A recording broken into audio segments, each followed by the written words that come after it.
चलिए देखें, हम लोग CISI का क्वेश्चन देखा जाए, बेसिक पढ़ लिए।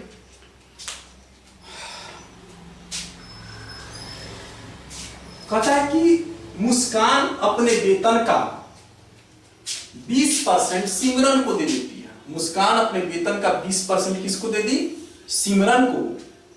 और सिमरन इस धनराशि का 40% अपनी मां को दे देती है। मतलब मुस्कान है,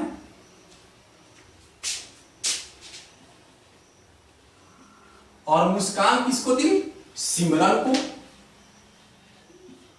अपने वेतन का 20%।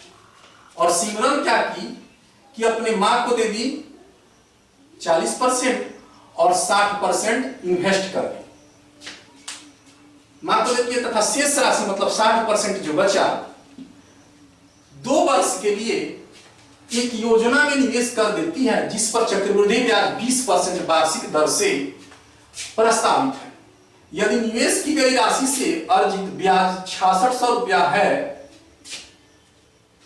तो मुस्कान का वेतन ज्ञात कीजिए।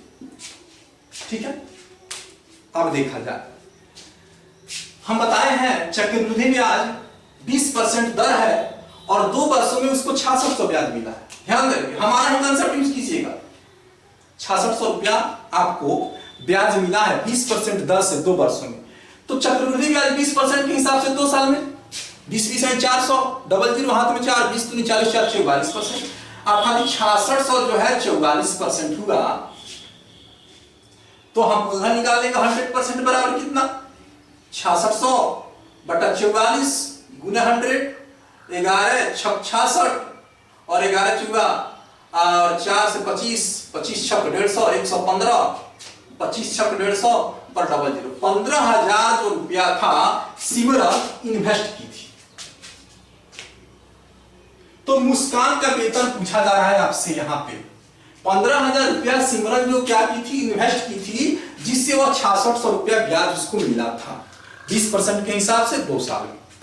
अब यहां से मुस्कान का वेतन मान लीजिए X रुपया था, जिसका 20% वह सिमरन को दे दी थी। इसका 20% सिमरन को दी और सिमरन इसमें से 40% मां को दे दी और 60% इन्वेस्ट की थी, जिसका वैल्यू कितना दिया गया है? 15,000। तो आपसे X का मान पूछा जा रहा है। अर्थात डबल जीरो 12, 6 गुना 12, 12 कम 12, 125 पर हो गया। तो X बराबर 125, जीरो पर डबल जीरो, अर्थात 125 यहां पे। कोई दिक्कत? सिंपल है। सिमरन के पास कुछ रुपया था जिसका वह 20% क्या दी? मुस्कान के पास कुछ रुपया था जिसका 20% वह सिमरन को दे दी, और सिमरन इसका 40% मां को दे दी और 60% जो रहा उसको इन्वेस्ट कर दी चक्रवृद्धि ब्याज में 20% हिसाब से, और 2 वर्षों में उसको 6600 रुपया ब्याज मिला है। तो यहां पे हम निकालेंगे सीधे 20% के हिसाब से 2 साल का ब्याज का परसेंट हुआ? 44%। खाका हमारा याद रखिएगा हमेशा माइंड में। 44% का वैल्यू 6600, 100% का वैल्यू 15,000। अर्थात अगर हम मुस्कान का वेतन X रुपया मानते हैं तो अब इसका 20% सिमरन को दी, X का 20%, और उस जो सिमरन को मिला उसका 60% इन्वेस्ट की, जो कितना का वैल्यू है? 15,000 का बराबर। तो X का मान निकाल लीजिए कितना? 125 पर 000। ठीक है, चलिए देखा जाए नेक्स्ट क्वेश्चन पढ़िए। कहता है कि एक निश्चित धनराशि पर 2 वर्षों में 12% वार्षिक ब्याज दर पर अर्जित चक्रवृद्धि और साधारण ब्याज का अंतर 144 रुपया है। यदि समान धनराशि को 4 वर्षों के लिए एक योजना P में निवेश किया जाता है, जिस पर साधारण ब्याज 15% हो, तो P से अर्जित ब्याज बताइए। देखिए, एक निश्चित धनराशि 2 वर्ष का साधारण ब्याज और चक्रवृद्धि ब्याज आपको दिया गया है 144 रुपये, मतलब साधारण और चक्रवृद्धि का अंतर। तो सीधी सी बात है, पहले हम डिफरेंस निकालेंगे। 12% के हिसाब से 2 साल में साधारण कितना? 12 गुना 24, और चक्रवृद्धि कितना? 12 बना 144, 144 में 44 हाथ में 1, 12 गुना 24, 1 25, 25.44। अर्थात साधारण 24 हुआ और चक्रवृद्धि 25.44, अंतर कितना 1.44। ठीक है, यही अंतर जो है 1.44, यही अंतर कितना के 144 के बराबर। इस कंसेप्ट का यूज कीजिएगा तो हर क्वेश्चन में कटने वाला डिजिट मिल जाएगा। 1.44 का वैल्यू 144, तो पहले मूलधन निकालिए 100% बराबर 144 बटा 1.44 गुना 100, पॉइंट गुणा गुना 100, अर्थात 1 पर 4 को 0। ये हमारा क्या हो गया, मूलधन हो गया।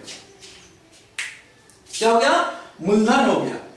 अब इसी मूलधन को कह रहा है कि अगर हम योजना है जिसमें इन्वेस्ट कर दें, जिसमें साधारण ब्याज 15% के हिसाब से 4 वर्षों में कितना ब्याज मिलेगा, मतलब 1 पर 4 को 0, इसको हम इन्वेस्ट किए कितना पर 4 वर्षों के लिए 15% के हिसाब से 4 वर्षों के लिए, तो 4 वर्ष का ब्याज कितना 15 चौका 60, साधारण ब्याज डायरेक्ट समय गुणे दर, अर्थात 1000 का कितना का इकाई दहाई सैकड़ा 1000 10,000 का 60%, डबल 0 6 पर 3 को 6000 हमारा क्या हो गया ब्याज। कोई दिक्कत नहीं, चलिए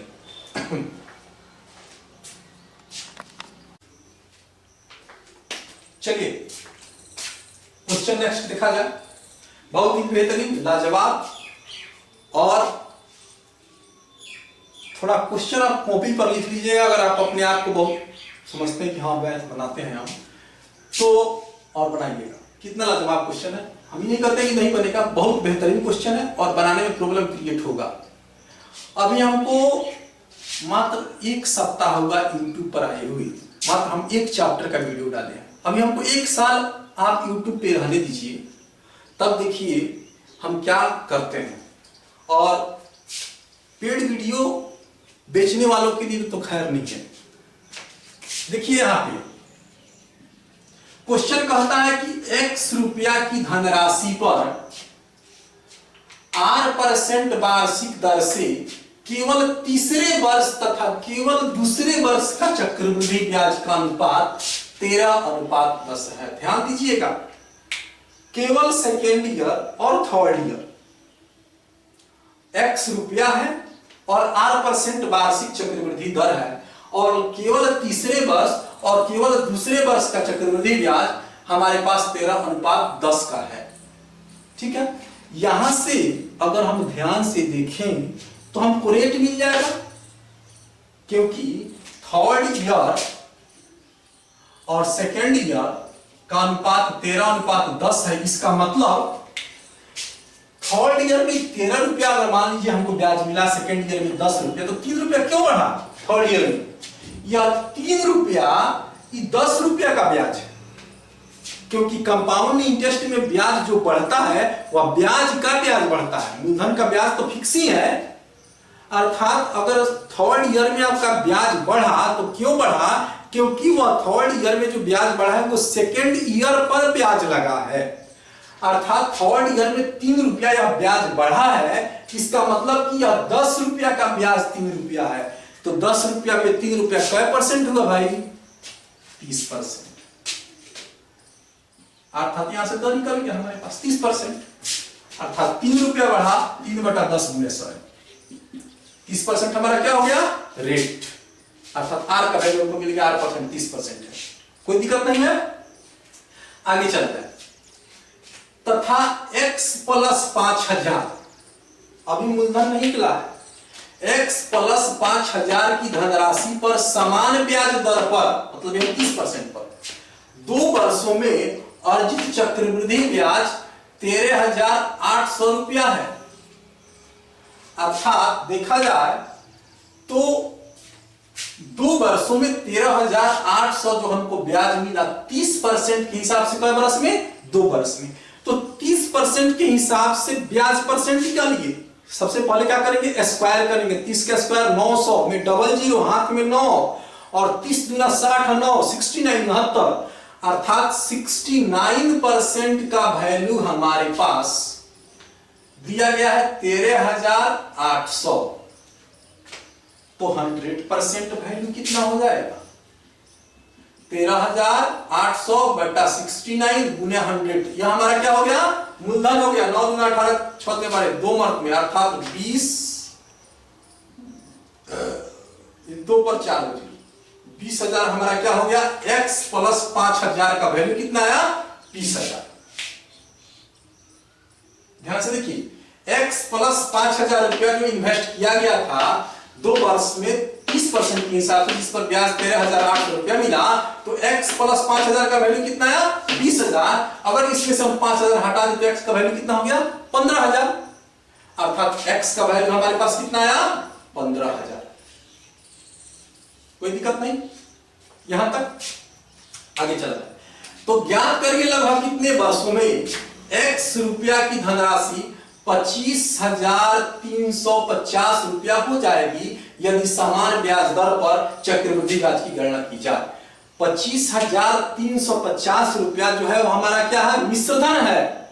मतलब कि 15,000 मूलधन है और 25,350 रुपया हमको मिश्र धन मिला, तो ब्याज कितना मिला, 10,350 रुपया हमको ब्याज मिला।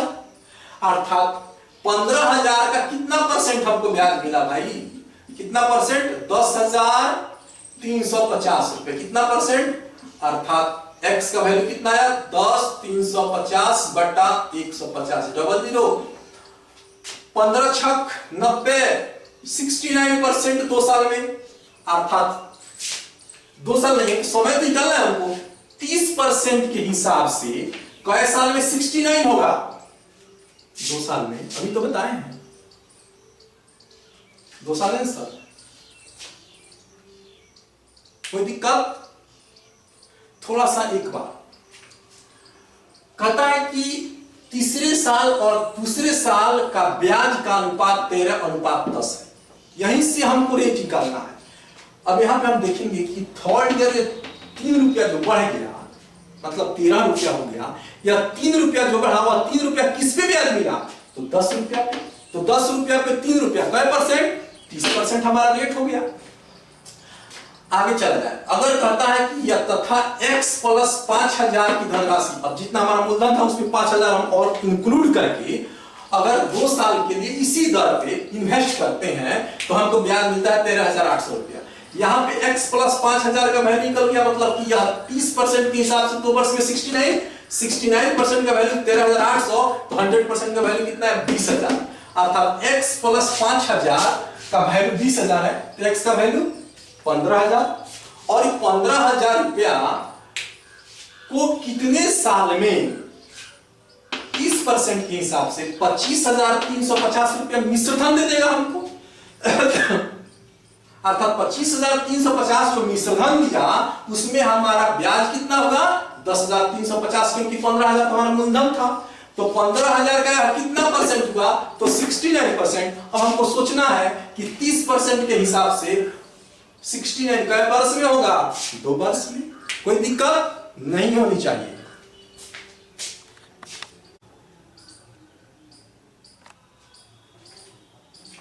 चलिए नेक्स्ट क्वेश्चन, बहुत ध्यान रखें। अभी हम लोग मेंस लेवल का क्वेश्चन पढ़ रहे हैं, तो इजी क्वेश्चन थोड़ी मिलेगा, लंबा लंबा क्वेश्चन मिलेगा, हार्ड क्वेश्चन मिलेगा। क्वेश्चन कह रहा है कि x की धनराशि पर 2 वर्षों के लिए 20% वार्षिक दर से संयोजित चक्रवृद्धि ब्याज और साधारण ब्याज के बीच अंतर का, और x प्लस 5,000 रुपया पर केवल तीसरे वर्ष के लिए 10% वार्षिक दर से साधारण ब्याज का अनुपात 1:5 है। यहां तक क्वेश्चन आ गया। देखिए, मतलब कि x रुपया की धनराशि है और 2 वर्षों के लिए 20%, 2 वर्षों के लिए 20% वार्षिक दर से साधारण ब्याज और चक्रवृद्धि ब्याज का अंतर, ठीक है। तो सबसे पहले यहां पे 20% के हिसाब से 2 साल में साधारण कितना, डायरेक्ट 20 × 40, और चक्रवृद्धि कितना, 20 × 400, डबल जीरो, 20 × 40 44%। मतलब साधारण हो गया 40 और चक्रवृद्धि हो गया 44, दोनों का अंतर 4%। मतलब कि x रुपया मूलधन है और इसका 4%, x रुपया मूलधन है और इसका 4%, और x प्लस 5,000 रुपया पर केवल तीसरे वर्ष के लिए 10% वार्षिक दर से साधारण ब्याज। तो साधारण ब्याज तो हर साल बराबर होता है, चाहे वो तीसरे वर्ष हो, चाहे चौथा वर्ष हो, चाहे 10वां वर्ष हो, हर साल 10% लगता है तो 10% लगेगा। केवल तीसरा साल कह रहा है कितना का, x प्लस 5000, x प्लस 5000 का 10%, और दोनों का जो रेशियो दिया गया है कितना दिया गया हमारे पास, 1/5 का। ठीक है, परसेंट से परसेंट कैंसिल, 2 दूना 4, 2 पचे 10, ठीक है, 5 दूना 10x और इक्वल टू 5x और 50 25,000। तो x का वैल्यू कितना आ गया, 5 घटेगा 5,000। x बराबर हमारा कितना आ गया, 5,000। कोई दिक्कत नहीं है, x का वैल्यू हम निकाल लिए कितना, 5,000। अब आगे चलिए, यहां तक क्वेश्चन हो गया। अब आगे क्या कहता है कि तो x प्लस 10,000 पर 15% की दर से 4 वर्षों के लिए अर्जित साधारण ब्याज, x प्लस 10,000 का वैल्यू, x का वैल्यू 5,000 और 10,000 15,000 पर 15% की दर से 4 वर्षों के लिए अर्जित साधारण ब्याज, तो 15 चौका 60%, तथा x प्लस 8,000, तो 8 और 5 13,000 का रुपया पर समान ब्याज दर, मतलब 15% की दर से 2 वर्षों के लिए अर्जित चक्रवृद्धि ब्याज से कितना अधिक होगा। इस साधारण ब्याज चक्रवृद्धि ब्याज से कितना अधिक है, और क्या है, दर 5 15 और 2 वर्ष, तो 15% के हिसाब से 2 वर्ष में कितना हो जाएगा, 15 15 225, 25 हाथ में 32.25। अब यहां पे देखिए, 00 से 00 15 6 90, 9,000 इसका ब्याज होगा, और यहाँ पे पॉइंट हुआ तो 100 और बटा परसेंटेज है तो 100, 00 00 10 से 10 कैंसिल। अब गुना कीजिए, 3225 में 13 से 13 पचे 65 के 5 हाथ में 6, हाँ 13 में 26 और 13 पचे 65 के 5 हाथ में 6, 13 में 26 और 6 32 के 2 हाथ में 3, 13 गुना 26, 29 के 9 हाथ में 2, 13 के 39 39 40 41 और डबल 41 9 2.5 रुपया इसका ब्याज हुआ। तो यह कितना ज्यादा है, यही निकालना है हमको, अर्थात माइनस 10 में से 5 गया 5 पॉइंट दीजिए, ये हो गया 9 में से 2 गया 7, आपको ये हो गया, आपको 9 में से 9 गया 0, 9 में से 1 गया 8, ये हो गया 8 में 4 गया 4807.5, 4807.5। कोई दिक्कत नहीं, फिर से देख लीजिए अगर दिक्कत हो तो।